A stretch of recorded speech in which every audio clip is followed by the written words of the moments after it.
Good morning, ladies and gentlemen.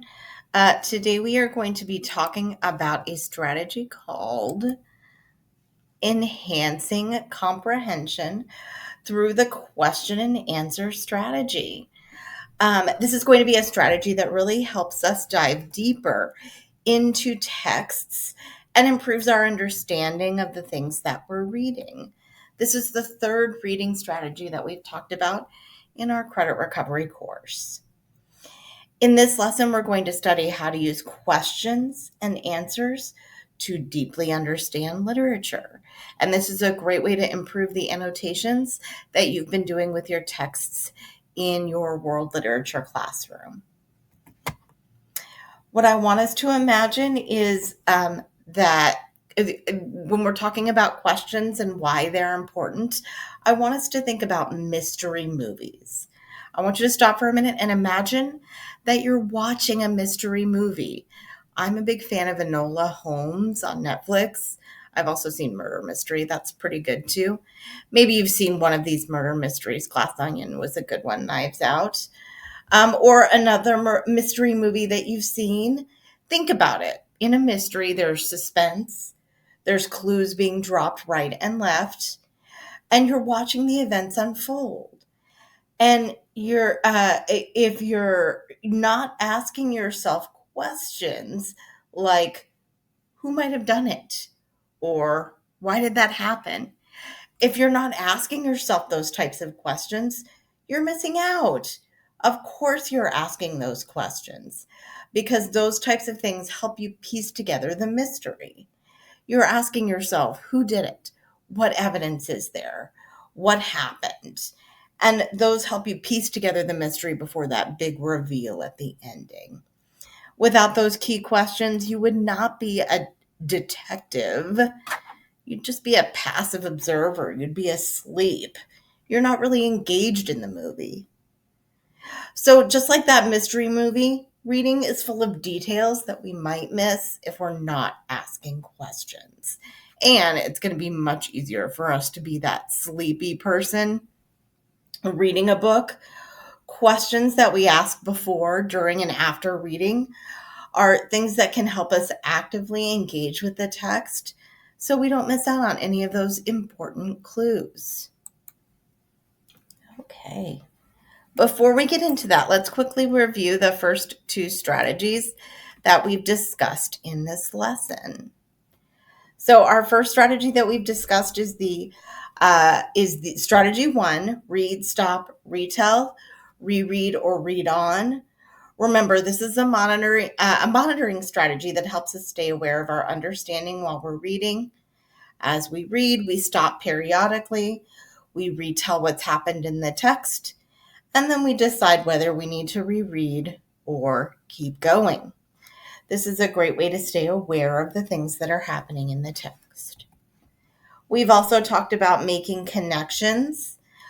We explored making text to self, text to text, and text to world connections, which allowed us to better understand characters and events while engaging more deeply with our reading.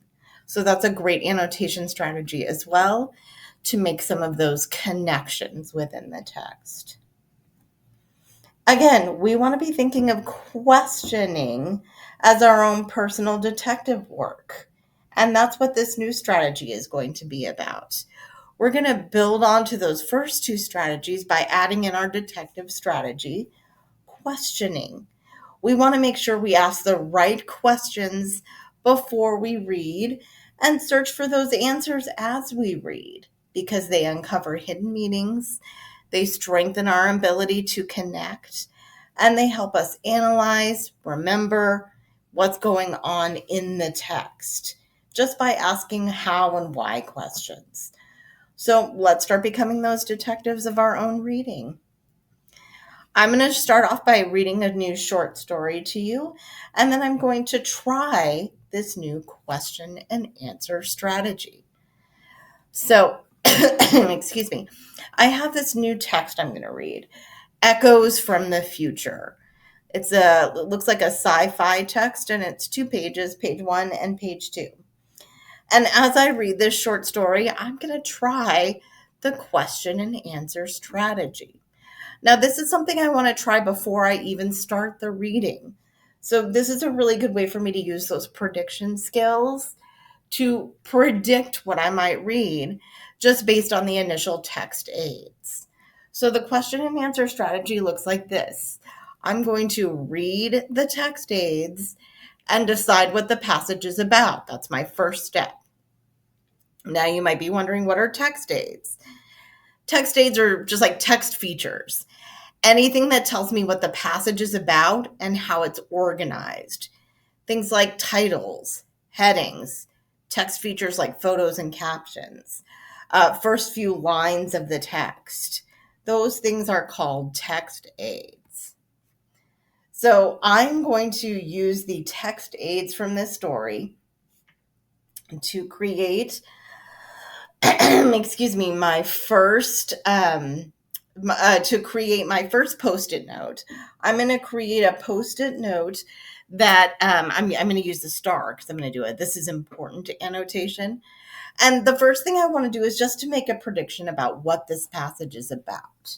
So I'm going to use this strategy to create a few annotation post-its in this short story. So let's take a quick peek. I'm looking at my text features. And remember, when I say text features, I can look at the title, heading, text features, and first few lines of the text. Well, I see a title. There's no heading. There's no photos or captions or anything like that. So I'm probably going to look at these first few lines of text to try and make a prediction about what this passage is about. So I'm looking echoes from the future. The city of Solis was drowning in neon light and the hum of machines. Leo, a tech-savvy teen, had always been fascinated by the futuristic city, but something about its endless stream of data always felt off. One evening, while testing his latest gadget, a device that was designed to tap into old communication frequencies, he stumbled upon an encrypted signal, unlike anything he'd ever seen. As he decoded the message, his heart skipped a beat. It was a warning, but not from the past. The voice on the other end was his own, older, desperate, pleading with him to stop an event that had not yet happened. Ooh, interesting. Okay, so I'm thinking to myself, based on this title and the first few lines, what do I think this passage is mostly going to be about? These are my annotations, remember, they don't have to be correct. I'm just adding in my thoughts. So I think this passage is mostly going to be about Leo, this young man, discovering a strange message from the future. So I've made my first post-it note here. This is important. I think this passage is about Leo discovering a strange message from the future. Okay, so I've got a great annotation. I read the text aids. I decided what the passage is about. Now, even though I haven't read the text yet, I'm going to write some questions by looking at the text aids, thinking of the information the short story is likely to provide. I want to be asking myself ultimately, based on my idea of what this is about, I want to think through questions about what events are going to happen, what characters am I going to see, and then we're going to use that information to create questions. Now, just a few criteria for those questions. They're most helpful when they come from the text itself. Remember that title, that first paragraph. Those are what I'm going to look for when I create questions. They're helpful when they're not repetitive.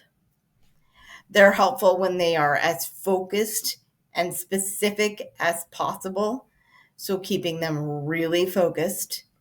And they're helpful when they start with words like how or why. Those are great criteria to remember as we develop questions. So I'm going to grab some more fake post-it notes here. And I'm going to write question marks at the top because these are going to be questions that I have. And I'm going to annotate by writing in my key questions. So I'm thinking that now that I know it's clear that this is probably going to be about Leo discovering a strange message, what 3 to 5 questions can I write to help guide my reading as I read the text? So I want to think about things that are likely to be covered by the text, and I want to predominantly use how or why. I don't want to ask things that are going to be pretty obvious or perhaps not even answered by the text. Who wrote this story?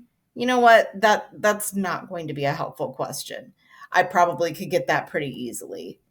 When did the author write this story? Not helpful.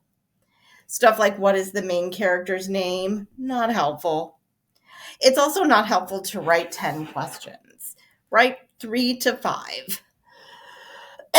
Excuse me. Any more than that, and it'll be really difficult to start to keep track of the questions. Okay, here we go. As I read this first paragraph, I saw one evening while testing his latest gadget, a device designed to tap into old communication frequencies, he stumbled upon an encrypted signal unlike anything he had ever seen. As he decoded the message, his heart skipped a beat. It was a warning, but not from the past. The voice on the other end was his own, older, desperate, pleading with him to stop an event that had not happened yet. Well, the first question that came to my mind was, how did Leo's device manage to tap into the future? I'm going to write that on a Post-it note. I'm also thinking about how Leo's future self, or I'm sorry, why does Leo's future self believe that he needs to stop that specific event? What led him to believe that? Why does he believe that? I'm continuing to think, how does Leo feel upon realizing the voice in the message is his own? What are his feelings about that? Is he excited? Is he nervous? Is he scared? And how will Leo determine what event he needs to prevent in order to change this horrible future? Okay, so those are 4 questions I have about the rest of the text. I can't answer them yet, and to be honest, excuse me, I can't answer them yet. And to be honest, some of them may not even be within the text, and that's okay too. But I want to try and create specific enough questions that are based on my this passage is about statement that that they are likely to be covered by the text. Okay? So I'm going to go ahead and put these questions in a stack. Oh, and I'm going to look for answers to the questions while I read the short story. So I don't just want the questions, but I also want the answers. Let's do this together, okay? We're going to go through and look for answers to each of these questions. I'm going to move them into a little stack. And as I see answers coming up, I'm going to pull out those questions. Okay, so let me start from the beginning again, and then I'm going to pull out some of those questions.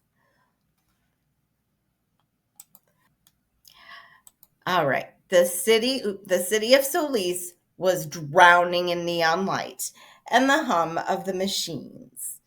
Leo, a tech-savvy teen, had always been fascinated by this futuristic city, but something about its endless stream of data always felt off. One evening, while testing his latest gadget, a device designed to tap into old communication frequencies, he stumbled upon an encrypted signal, unlike anything he'd ever seen. As he decoded the message, his heart skipped a beat. It was a warning, but not from the past. The voice on the other end was his own, older, desperate, pleading with him to stop an event that had not yet happened. Confused but intrigued. Oh, wait a minute. I might have heard something here. I'm going to stop.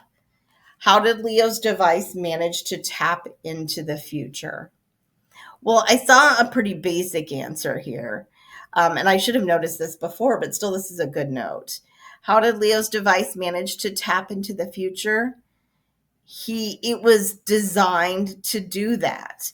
It says Leo's device was designed to tap into old communication frequencies. So I'm going to write my answer here at the bottom. How did Leo's device manage to tap into the future? His device was designed to tap into old communication frequencies. The technology accidentally opened a portal into the future. So it was designed to look at old messages, but it accidentally got reversed and looked into the future instead. Okay, good. Okay, I'm starting with paragraph 2 because I think I might have heard something here too. Confused but intrigued, Leo began unraveling the mystery. The future was in chaos, and something he was destined to invent rather, would cause it all. Racing against time, he faced a choice: to abandon the technology he worked his whole life to create, or risk becoming the architect of a dystopian future.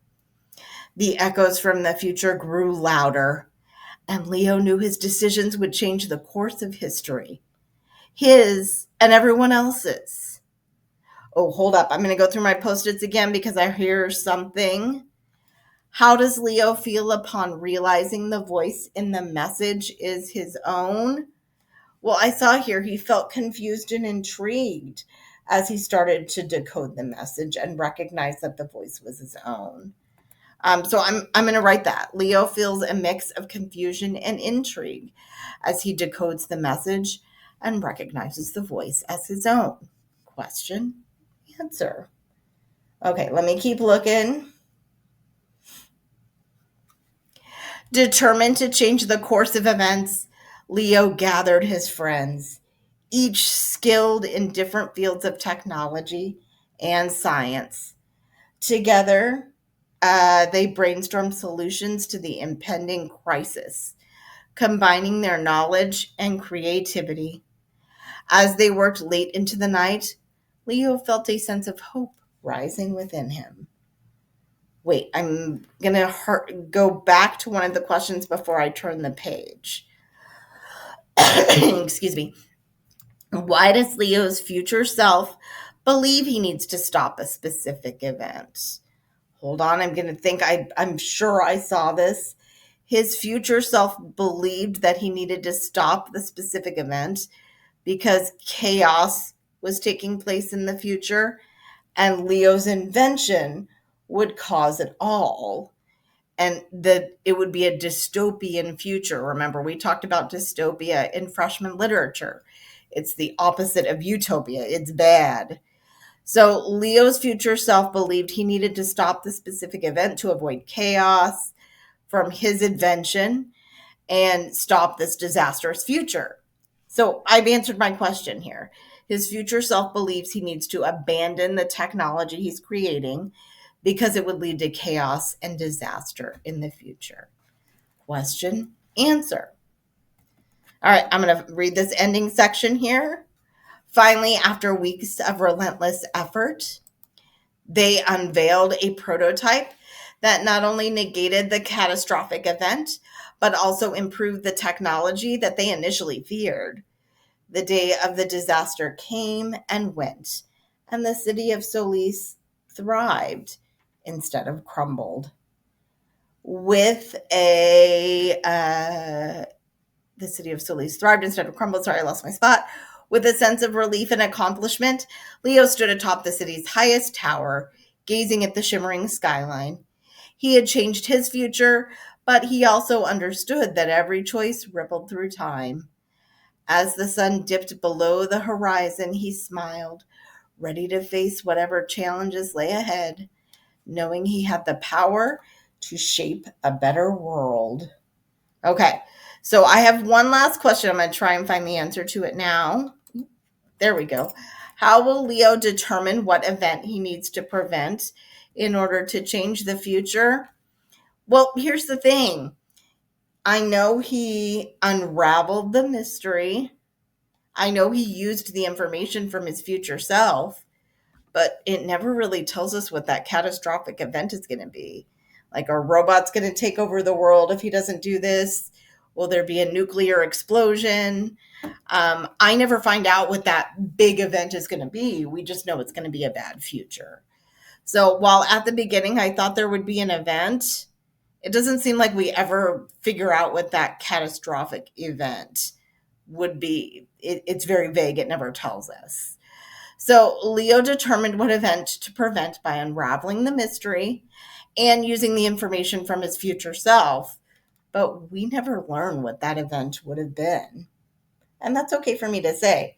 It's okay to create questions that don't have an answer because sometimes that's just going to happen.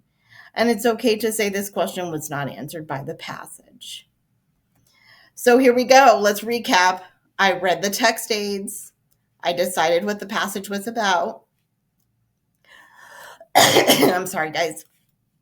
I read the title and the first few lines, and they told me the short story was about Leo discovering a message from the future. And I saw that not only in the title, but also in that first paragraph. So I confirmed it was true. And I used my first post-it note to say that, my first annotation to say that I knew this passage was about discovering a message from the future. Then I wrote questions by looking at the text aids and thinking of the information that the passage was likely to provide. My questions were all on topic, and they all started with the words how or why. Then I looked for answers to my questions while I read the passage. I answered most of the questions in detail, but one I was only able to partially answer. That last one, I don't really know what that event would have been. And it's okay, like I said, too, to have some that you're just flat not able to answer. All right, it's your turn to try this strategy. Again, you decide what the passage is about. You write 3 to 4 how or why questions by looking at the text aids and thinking of information that the article is likely to provide. And we look for answers to our questions while we read the article. You're going to be reading an article, and I'm going to give you a paper copy of this article called Journey to the Forgotten Planet. I'll read it out loud here once, and then I'm going to give you a paper copy in the classroom to look at. So let's look at this together. Journey to the Forgotten Planet. Lily had always been fascinated by the stars. She spent her nights gazing through her telescope, wondering what mysteries lay beyond the Earth. One evening, she noticed something strange, a tiny planet glowing faintly at the edge of the solar system.